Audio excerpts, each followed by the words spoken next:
Bonjour, ici Guillaume Crouzet depuis les studios de CGTN à Paris pour la revue de presse française. Quoi de neuf aujourd'hui dans l'actualité? Le Figaro titre sur la probabilité que le président Macron profite des prochaines élections européennes, le 26 mai prochain, pour consulter les Français par référendum. À la suite du grand débat actuellement en cours, le chef de l'État n'écarte pas de faire voter les Français sur plusieurs des points évoqués.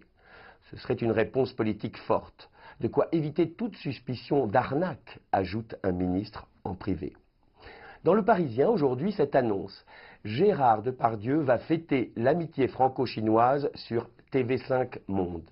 Mercredi prochain, l'acteur sera en effet l'invité d'une émission consacrée au 55e anniversaire des relations diplomatiques sino-françaises.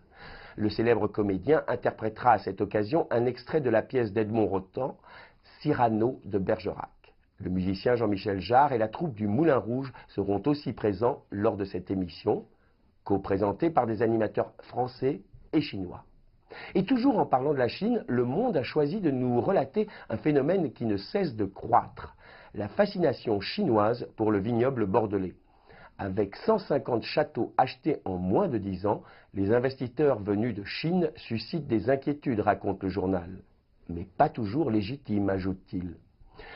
Évidemment, quand un entrepreneur chinois débaptise le château de l'Artaud pour le renommer Château Lapin Impérial, ses voisins de vignoble voient rouge.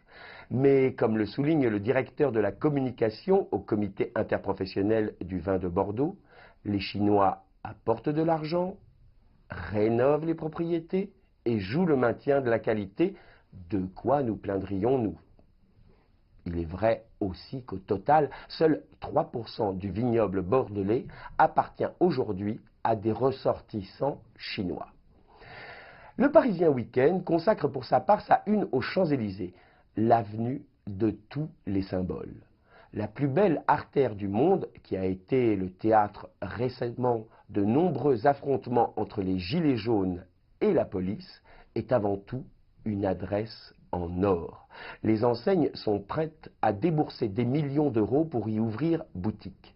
Avec un détail important, comptez 40% de plus pour les numéros pairs qui sont au soleil par rapport aux numéros impairs qui sont à l'ombre. Mais qui dit boutique de luxe et visibilité maximum dit aussi loyer astronomique. Les Champs-Élysées sont la 4e artère la plus chère au monde.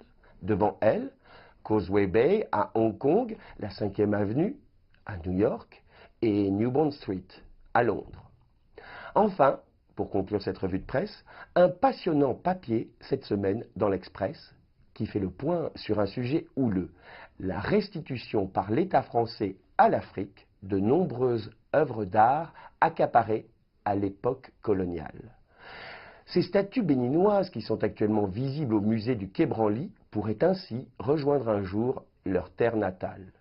En 2017, le président Emmanuel Macron a affirmé à Ouagadougou sa volonté de réunir d'ici à 2022 les conditions propices à, je cite, des restitutions temporaires ou définitives du patrimoine africain. Depuis, la polémique enfle. Certains conservateurs de musées déclarent que ces œuvres seraient laissées à l'abandon une fois de retour en Afrique. Force est de constater pourtant que certains pays africains s'équipent en conséquence. Construit et équipé par la Chine, le monumental MCN, le musée des cultures noires, inauguré en décembre dernier à Dakar, bat en brèche l'argument du manque d'infrastructures du continent.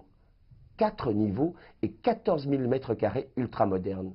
De quoi, comme le souligne son directeur, exalter l'incroyable diversité créative des civilisations noires. C'était Guillaume Crouzet depuis les studios de CGTN à Paris pour la revue de presse française.